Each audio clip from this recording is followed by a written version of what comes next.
Srce mi odpirate kot okna, skozi katera se nasmeje modro nebo. Ko spletate inteligentne nebuloze o čarobnosti in jo primerjate z okusom gostega soka smetano. Srce mi odpirate kot okna, skozi katera se nasmeje modro nebo, ko vem, da se pesmarica danes stiska in pred opoldnevom sedim na vlaku za Dunaj.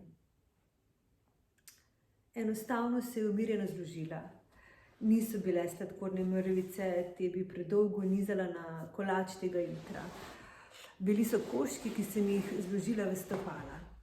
Na vlaku sem se uredila, zamenjala kavo s čajem in sedaj res pričakujem polnost drugačnega okusa. Ko sva se nazadnje videla, je rekel, da ne mara Irvinov, da mu grejo na živce.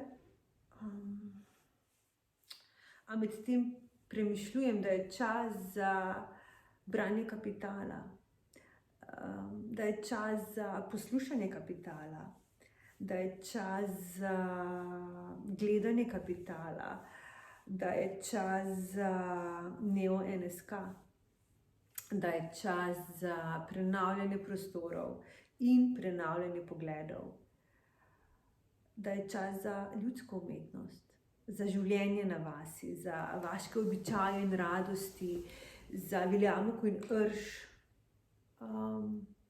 za umetnost, ki odpira srce in čisti ožilje, saj je institucija prevečkrat kot mačeha, ki počeše pretrdo ali preboleče.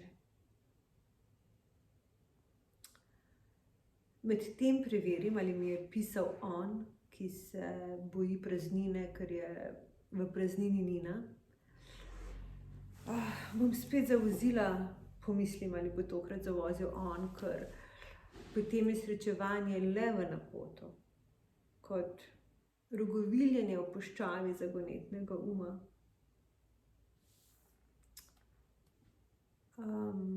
Zlezla si mi pod kožo, piše. Občudujem frazer, ki mi ga je naklonil. Igrava se z besedami. Oblikuje stavke mojega ladjaza, sem mu vrnila. Srce mi odpirate kot okna, skozi katera se nasmeje modro nebo. Ker je čarobnost doma v odnosu, ker se moja pesmarica tiska, a branje erotične poezije morda ni za moške, zaključim. Niti zanj, ki mi je pisal. In z modrino v koraku izstopim na Dunaj, kjer je občutek za ljubezen in kapital drugačen.